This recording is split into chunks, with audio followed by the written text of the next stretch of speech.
Je suis sûr qu'après la chronique du docteur Kirzek, il va y avoir pénurie de dentifrice en France parce que vous avez trouvé l'argument ultime pour les plus réfractaires qui n'aimeraient pas se brosser les dents. Cet instrument peut vous sauver la vie. Alors évidemment, on savait que la récompense, c'était un joli sourire, une belle santé bucco-dentaire, mais ça va plus loin en fait. Ça peut vraiment vous sauver la vie parce que ça peut diminuer plein de maladies et ça peut augmenter la longévité. En tout cas, c'est ce qui ressort d'un congrès en Arizona d'experts, de dentistes, de spécialistes de la santé bucco-dentaire. Ça diminue le fait de se brosser correctement les dents, plus de 50 maladies systémiques. Je ne parle pas des maladies à l'intérieur de la bouche, je parle des maladies un peu partout. Des maladies type la polyarthrite, type les maladies cardiovasculaires, type, des démences. Tout ça lié à potentiellement une mauvaise hygiène bucco-dentaire. Et donc, le corollaire, c'est que si on se brosse correctement les dents, si on a une bonne santé bucco-dentaire, on peut allonger sa longévité parce qu'on peut diminuer le risque de ces maladies. C'était quelque chose qu'on connaissait et là, ça a vraiment été l'accent sur ce congrès de dentistes en disant c'est la santé globale qui est impactée par une bonne santé bucco-dentaire. Il va quand même falloir nous expliquer le mécanisme parce que là, comme ça, c'est pas forcément évident. Oui, c'est ça.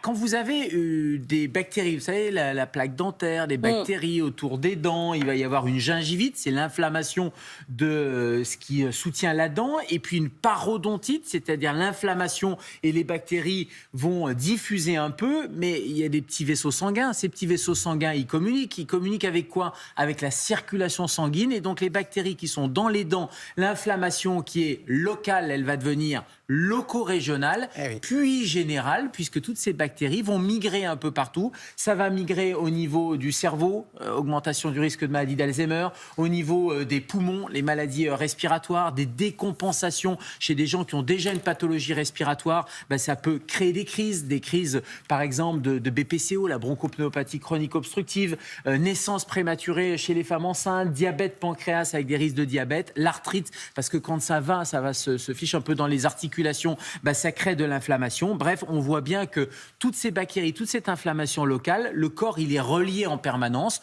Le sang, c'est vraiment un fluide qui va vraiment de partout et on a des surrisques. Et les maladies cardiovasculaires aussi. On sait qu'on peut avoir des bactéries qui peuvent se mettre au niveau des valves cardiaques. C'est ce qu'on appelle l'endocardite aussi. Ça, c'est de manière macroscopique. C'est ce qu'on voit quand on voit des valves qui sont abîmées. Mais parfois, des petites choses qu'on ne voit pas du tout, ça crée de l'inflammation généralisée et ça crée des maladies. Alors, on est sur un facteur de risque, on est sur quelque chose qui n'est pas forcément une causalité, mais on comprend bien le mécanisme et on comprend bien que les athlètes, là, les JO, pour éviter les problèmes articulaires, ils font tous un tour chez le dentiste pour vérifier qu'il n'y a pas de problème de plombage, de problème de malocclusion dentaire ou de problème de gingivite ou de parodontite, parce que tout ça, ça diminue les performances. Donc ça, les sportifs, ils le savent parfaitement bien. Bon, donc on se brosse tous les dents, mais concrètement, on fait quoi de cette info ? On fait quoi? Alors, on se brosse correctement les dents.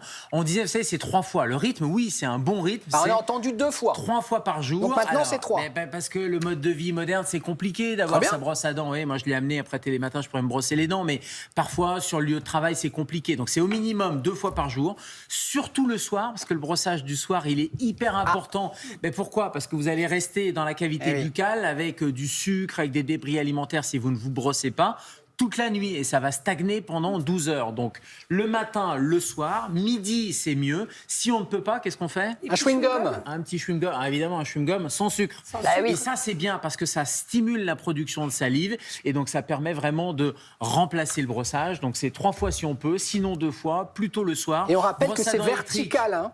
Alors, quand c'est manuel, on ne fait pas ça, on fait comme ça. Vers le blanc, on n'est pas là, on n'est pas en train de décaper parce que qui dit gingivite, parodontite, dit inflammation. Si mécaniquement vous brossez et que vous faites saigner, c'est déjà un signe de fragilité. Donc il ne faut pas trop appuyer. La brosse à dents électrique, c'est pas mal parce que ça permet, sans appuyer, de faire des petits mouvements. Mais sinon, une brosse à dents manuelle, c'est très bien. Et on complète parce qu'il y a les dents, il y a l'interstice entre les dents. Et ça, c'est les petites brossettes interdentaires, c'est le fil interdentaire. Ça, c'est important. Et on complète par regarder à droite, qu'est-ce qu'il y a? Ah, le gratte-langue. C'est votre objet fétiche. Et moi, j'ai investi dans un gratte-langue. Oui, c'est pas un gros investissement, parce que c'est quand même pas très cher. Un investissement psychologique, on n'y pense pas à se gratter la langue. Oui, et il faut le faire avec tous les voir soirs. Votre pharmacien ou votre pharmacienne préférée pour acheter vraiment un gratte-langue, quelque chose qui est adapté, parce qu'il y a des petites papilles, donc on ne gratte pas avec n'importe quoi. On peut brosser avec la brosse à dents. Il ne faut pas fragiliser là aussi, il ne faut pas décaper non plus, ce que vous nous disiez. Il ne faut c'est pas la même décaper chose. parce que là, ça peut irriter et créer des micro-lésions. Ça, c'est l'hygiène bucco-dentaire. Et puis, il y a toute l'alimentation.